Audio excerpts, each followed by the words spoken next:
मेरा नाम है हरिया, मैं काम करता हूँ बहुत बढ़िया, खाता हूँ खाना और रोज गाता हूँ गाना।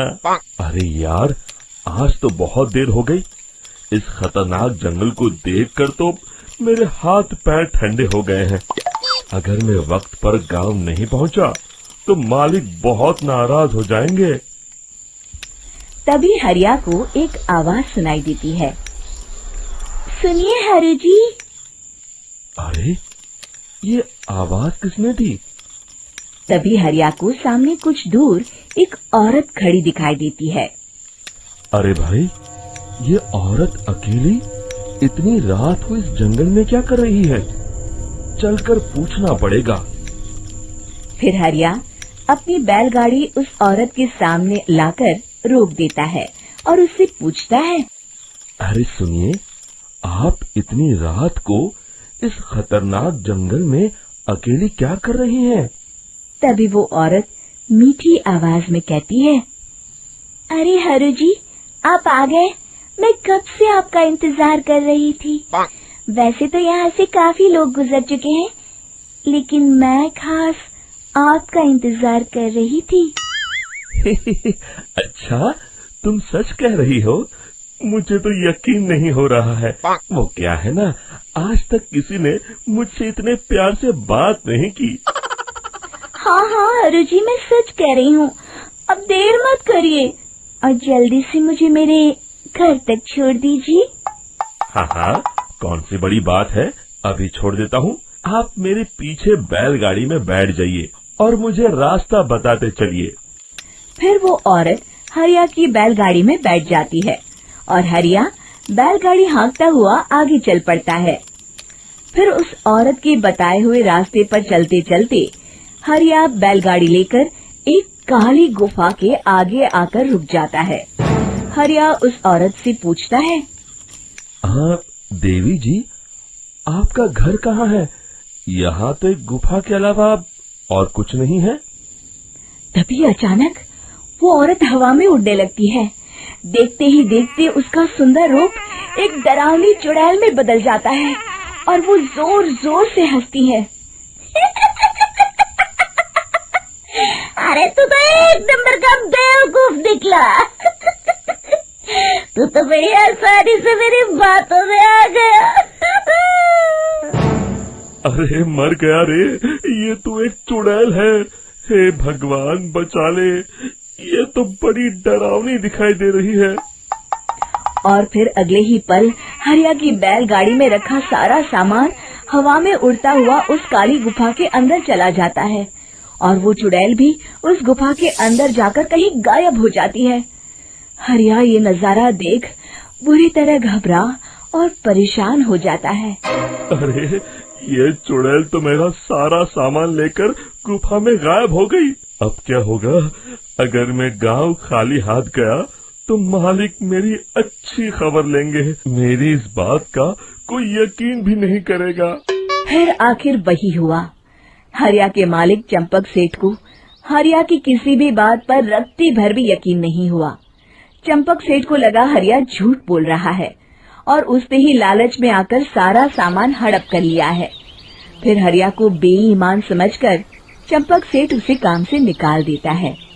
अगले दिन अपनी दुकान में परेशान बैठा चंपक सेठ गुस्से में बड़बड़ाता है। अरे, दुकान में तो सामान बिल्कुल भी नहीं है।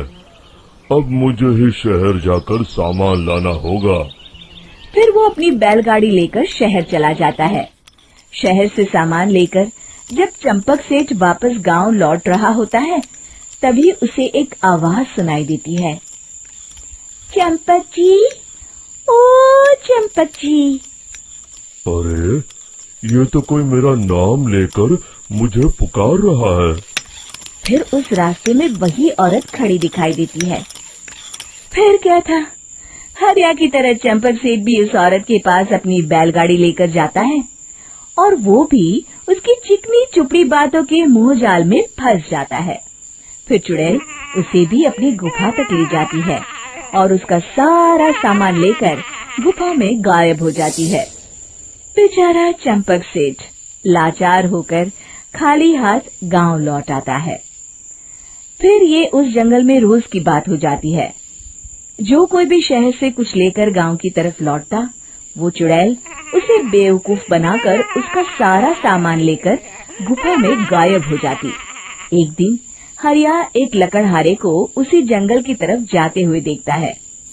फिर हरिया उसे रोकते हुए कहता है, अरे भाई, क्यों अपनी मौत को दावत दे रहे हो? मेरी बात मानो, आगे जंगल में मत जाओ, वहाँ एक बड़ी भयानक चुड़ैल रहती है। लकड़हारा हरिया की बातों को नजरअंदाज करते हुए कहता है, अरे भाई, मुझे पहले ही बहुत देर हो चुकी है, मुझे जाने दो भाई। शाम तक लकड़ियाँ काट कर शहर के बाजार में बेचना है।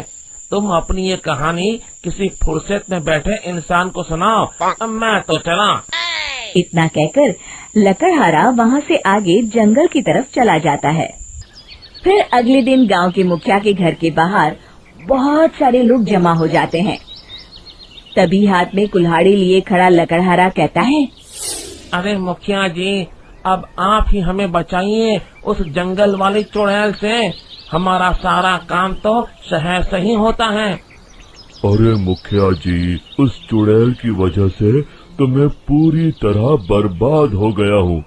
हम सबको मिलकर उस चुड़ैल का कोई इलाज करना पड़ेगा।